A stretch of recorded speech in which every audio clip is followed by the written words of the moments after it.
Diduga adanya praktek-praktek nakal PCR swab tes COVID-19 oleh Rumah Sakit Hermina KS Tumbun nomor 10 Kelurahan Pasar Baru, Kecamatan Karawang. Singkat cerita, sebut saja N adalah peserta PBJS Kesehatan kelas 2 yang mendapatkan rujukan ke Rumah Sakit Hermina Tangerang.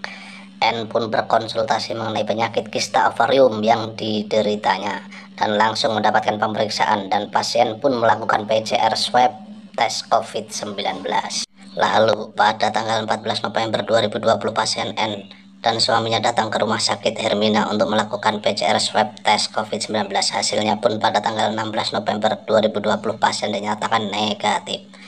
Lalu pihak suster Rumah Sakit Hermina menyampaikan bahwa persyaratan sudah lengkap untuk tindakan operasi, dan setelah itu operasi akan dilaksanakan pada tanggal 17 November 2020 lalu. Pihak rumah sakit menghubungi pasien bahwa operasi ditunda karena adanya kejanggalan kista ovarium kanan dan kiri. Setelah itu pasien bertemu dengan dokter Bayu, dan dokter pun menyarankan untuk berkonsultasi terkait penyakitnya kepada dokter Santi SPOG. Dokter Santi pun menyarankan baiknya operasi setelah haid atau menstruasi. Kemudian pada tanggal 26 November 2020 pasien N dan suami datang ke Rumah Sakit Hermina untuk mengambil hasil pengecekan sel telur dan kontrol ke Poliklinik BPJS Kesehatan. Kemudian tanggal 27 November pasien N dan suami datang ke Rumah Sakit Hermina untuk melakukan PCR swab test yang kedua dengan biaya pribadi. Pada tanggal 29 November 2020 pasien dan suami datang ke Rumah Sakit Hermina untuk mengambil hasil PCR swab test yang kedua.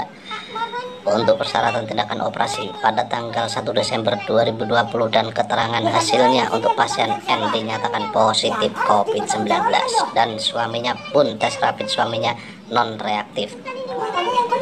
Pasien N merasakan adanya kejanggalan dengan hasil PCR swab tes yang dinyatakan positif oleh pihak Rumah Sakit Hermina karena pasien tidak merasakan gejala apapun dan selalu mematuhi protokol kesehatan.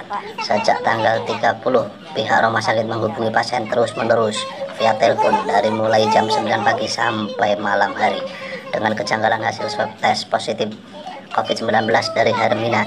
Akhirnya pihak keluarga memutuskan untuk melakukan PCR swab tes ke rumah sakit lain dan hasilnya ternyata negatif. Polis TV Tangerang melaporkan.